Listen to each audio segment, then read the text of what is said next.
प्रदेश के मुख्यमंत्री योगी आदित्यनाथ शुक्रवार गोरखपुर शहर विधानसभा क्षेत्र से भाजपा प्रत्याशी के रूप में नामांकन दाखिल करने के लिए पूरी तरह तैयार हैं।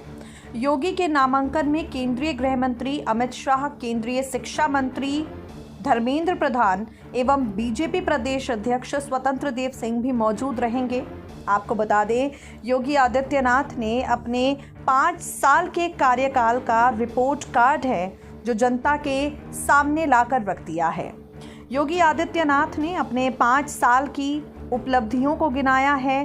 कोरोना वैक्सीन से लेकर उत्तर प्रदेश में किस तरीके से विकास हुआ है, किस तरीके से महिला सुरक्षा का एक सशक्त नमूना यूपी में पेश किया गया है, ये तमाम बातें योगी आदित्यनाथ ने कही। क्या कहता है 5 साल का योगी आदित्यनाथ का ये रिपोर्ट कार्ड, सुनिए जरा। भारतीय जनता पार्टी ने कुछ संकल्प लिए थे। उन संकल्पों की दिशा में पिछले 5 वर्षों में भारतीय जनता पार्टी नेतृत्व की सरकार ने क्या कुछ किया है, उसकी रिपोर्ट देना भी ये मेरा परम दायित्व है। और अपने उसी परम दायित्व का निर्वहन करने के लिए आज हम सब यहां पर मैं अपनी टीम के साथ आपके बीच में उपस्थित हुआ हूं। 5 वर्ष के कार्यकाल की इस अवधि के दौरान 3 वर्ष की एक यात्रा हमारी वह है जिसमें निर्विघ्न रूप से प्रदेश सरकार ने प्रदेश की छवि को बेहतर तरीके से आगे बढ़ाया। लेकिन अगले 2 वर्ष वैश्विक महामारी कोरोना एक चुनौती बनकर के न केवल हमारे सामने बल्कि पूरी दुनिया की मानवता के सामने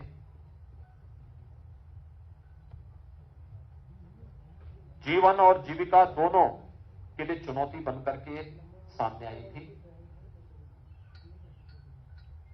ये हम सबका सौभाग्य है कि इस देश के यशस्वी प्रधानमंत्री आदरणीय नरेंद्र मोदी जी के नेतृत्व में और उनके मार्गदर्शन में भारत का कोविड प्रबंधन दुनिया के लिए एक नजीर बना, जिसमें जीवन और जीविका दोनों को बचाने के बेहतरीन अनुभव भी थे। और जो व्यावहारिक कार्य योजना भारत ने लागू की, उसके परिणाम को भी दुनिया ने सराहा है। केंद्र सरकार ने समय समय पर जो गाइडलाइन जारी की, प्रधानमंत्री जी व्यक्तिगत रूप से प्रत्येक राज्यों के साथ संवाद भी रखते थे और वीडियो कॉन्फ्रेंसिंग के माध्यम से भी उन्होंने राज्यों के मुख्यमंत्रियों के साथ, उपराज्यपालों के साथ लगातार संवाद बनाए रखा।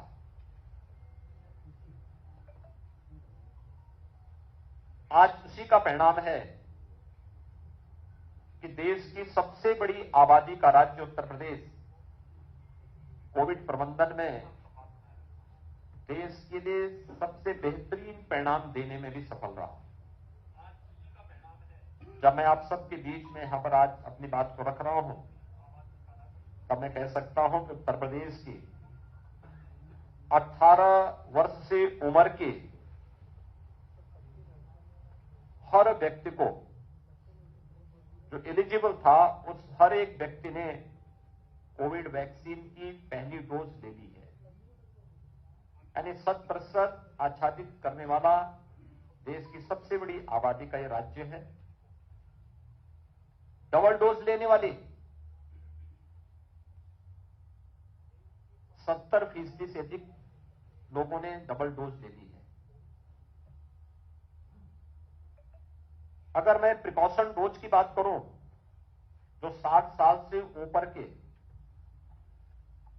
किसी गंभीर बीमारी से ग्रसित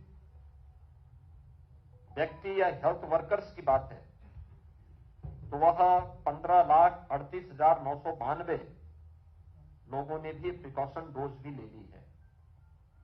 और 15 to 16 जो 17 जो 15 प्लस से जुड़ी 15 से 17 वर्ष के जो यूथ हैं, इसमें भी 1,67,281 यूथ ने फर्स्ट डोज ले ली है। कुल मिलाकर के 26,48,06,934 वैक्सीन की डोजेज अब तक उत्तर प्रदेश के अंदर दी जा चुकी है।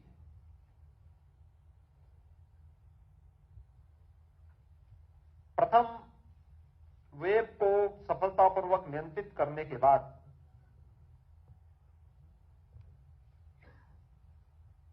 बहुत सारी चुनौतियां हमारे सामने आई थी। हमारे यहां के युवा, हमारे यहां के छात्र जो प्रतियोगी परीक्षाओं की तैयारी करने के लिए कोटा राजस्थान में गए थे, लॉकडाउन के दौरान उन्हें सुरक्षित उनके घरों तक पहुंचाने का कार्य रहा हो या प्रयागराज में प्रतियोगी परीक्षाओं की तैयारी कर रहे छात्रों को सुरक्षित उनके घरों तक पहुंचाने की कार्रवाई, यह सरकार ने पूरी प्रतिबद्धता के साथ अपने दायित्वों का निर्वहन किया और उस कार्य को उस समय निभाया ही। उत्तर प्रदेश के 40 लाख प्रवासी कामगार और श्रमिक जो अन्य राज्यों में रोजी रोटी के लिए गए थे, जब उनके सामने संकट आया तो उन्हें सफलतापूर्वक उनके घरों तक पहुंचाने की व्यवस्था, उनके लिए खाद्यान्न की व्यवस्था, कम्युनिटी किचन के माध्यम से हर राह चलते हुए राहगीर, भरण पोषण के माध्यम से प्रदेश के अंदर के उस समय हर एक श्रमिक के और हर एक परिवार के साथ राज्य सरकार ने जहां पहली वेव के दौरान सफलतापूर्वक कुछ मॉडल स्थापित किए थे, ऑक्सीजन की क्राइसिस के फलस्वरूप प्रधानमंत्री जी के आह्वान पर उत्तर प्रदेश ने 551 से अधिक ऑक्सीजन प्लांट भी स्थापित किए। आज उत्तर प्रदेश का हर जनपद ऑक्सीजन आत्मनिर्भरता के लक्ष्य को प्राप्त कर चुका है। सेकेंड वेव को भी सफलतापूर्वक नियंत्रित करने के बाद थर्ड वेव को भी आज हम लोग पूरी तरह नियंत्रित कर चुके हैं। थर्ड वेव में हमारे यहां 17 जनवरी को 1,06,616 एक्टिव केस थे 17 जनवरी को, और आज 3 फरवरी है। 3 फरवरी को एक्टिव केस की संख्या जो उत्तर प्रदेश के अंदर है वह मात्र 41,471 है। आप देख सकते हैं कि पिछले यानी 60,000 से अधिक मामले कम हुए हैं पिछले 15 दिन के अंदर। देश के अंदर सर्वाधिक कोविड टेस्ट करने वाला राज्य उत्तर प्रदेश है। 10,47,00,600 से अधिक कोविड टेस्ट अब तक उत्तर प्रदेश के अंदर सफलतापूर्वक संपन्न हुए हैं। और कोविड की थर्ड वेव के बारे में जो आशंका थी, इस आशंका को भी उत्तर प्रदेश सरकार ने सफलतापूर्वक नियंत्रित करते हुए जीवन और जीविका को बचाने के कुछ मॉडल खड़े किए हैं। कोरोना जैसी महामारी भी तात्कालिक दृष्टि से हमारी स्पीड को कम करने के लिए थोड़े बहुत ब्रेकर के रूप में कोविड सामने आया है, लेकिन उस सब के बावजूद आज मुझे बताते हुए प्रसन्नता है कि विगत 5 वर्ष के इस यात्रा के दौरान उत्तर प्रदेश ने कुछ मील के पत्थर भी गढ़े हैं। खासतौर पर उत्तर प्रदेश देश की आबादी का सबसे बड़ा राज्य, क्षेत्रफल की दृष्टि से चौथा बड़ा राज्य, लेकिन अर्थव्यवस्था की जब बात आती थी तो उत्तर प्रदेश की अर्थव्यवस्था 6-7वें स्थान पर गिनी जाती थी। 1947 से 2017 तक उत्तर प्रदेश की अर्थव्यवस्था 6-7वें स्थान तक चल रही थी और 70 वर्षों में जो काम नहीं हो पाया, मात्र 5 वर्ष में ही उत्तर प्रदेश की इस इकोनॉमी को, अर्थव्यवस्था को हम देश के अंदर नंबर 2 स्थान पर लाने में हमें सफलता प्राप्त हुई। उत्तर प्रदेश को प्रति व्यक्ति आय को बढ़ाने में 1947 से लेकर के 2017 तक इन 70 वर्षों में प्रति व्यक्ति आय 43,000 से लेकर 46,000 वार्षिक ही बन पाई थी। आज यह वार्षिक आय, प्रति व्यक्ति आय जो वार्षिक है, यह हम लोग 94,000 तक पहुंचाने में सफल हुए हैं। 2015-16 में उत्तर प्रदेश का जो वार्षिक बजट था वह मात्र 2 लाख करोड़ के आसपास था। कोविड-19 के बावजूद ये वार्षिक बजट 6 लाख करोड़ तक पहुंचने में सफल रहा और सफलतापूर्वक इन कार्यक्रमों को आगे बढ़ाने के साथ ही उत्तर प्रदेश ने कुछ अन्य बातें इस दौरान तय की। खासतौर पर निवेश के एक सबसे अच्छे गंतव्य के रूप में उत्तर प्रदेश स्थापित हो, इसके लिए व्यवसाय की सुगमता यानी ease of doing business, ease of doing business में 15-16 में उत्तर प्रदेश देश के अंदर 14वें स्थान पर था। यानी देश और दुनिया का कोई भी निवेशक अगर उत्तर प्रदेश के अंदर निवेश करने का इच्छुक रहता तो उत्तर प्रदेश कहीं नहीं आता था, क्योंकि उत्तर प्रदेश कोई भी निवेशक होता है वो पहले टॉप के जो 3 राज्य होते हैं उनको चुनता है। उत्तर प्रदेश का स्थान 14वें स्थान पर था। आज मुझे बताते हुए कि हम लोगों ने जो रिफॉर्म किए,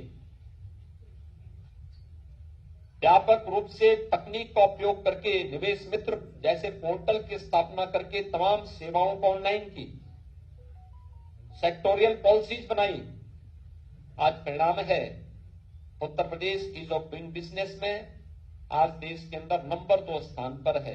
यानी देश और दुनिया का कोई भी निवेशक होगा, अगर उसे देश के अंदर कहीं निवेश करना होगा तो जो 3 महत्वपूर्ण गंतव्य उसके सामने होंगे, उनमें से उत्तर प्रदेश एक होगा और वह आसानी से निवेश वहां पर करेगा। उत्तर प्रदेश के अंदर इस दौरान हम लोगों ने व्यापक पैमाने पर रोजगार सृजन और नौकरियों को देने की कार्रवाई भी आगे बढ़ाई, जिसने उत्तर प्रदेश के अंदर कोरोना कालखंड में भी दुनिया के अंदर हर एक जगह अर्थव्यवस्था पर बहुत बुरी असर पड़े, रोजगार पर विपरीत असर पड़ा। उत्तर प्रदेश पहला राज्य था जिसने स्किल मैपिंग की हर एक प्रवासी कामगारों से सबमिट की। हम अपना सीडी रेशो बढ़ाने में सफल रहे। जिस राज्य में बैंकों में जमा धन जमा प्रदेश की पूंजी के अनुपात में 41% लोग ही लोन ले पाते थे, उस राज्य में यह बढ़कर के लगभग 57 से 60% तक पहुंचा है। सीडी रेशो को हमने बढ़ाया। एमएसएमई सेक्टर में व्यापक पैमाने पर लोन उपलब्ध करवाया, ट्रेनिंग के कार्यक्रम चलाए, तकनीक को बढ़ाया और जब देश की प्रतिष्ठित संस्था ने इस सीएमआई ने जब उत्तर प्रदेश की अनएम्प्लॉयमेंट रेट की तुलना की तो 16-17 में जो लगभग 18% था, आज वह 3% पर आया है। यह किसी भी राज्य के लिए और उत्तर प्रदेश जैसे राज्य के लिए एक नेक्स्ट 9 न्यूज नेशन की रिपोर्ट।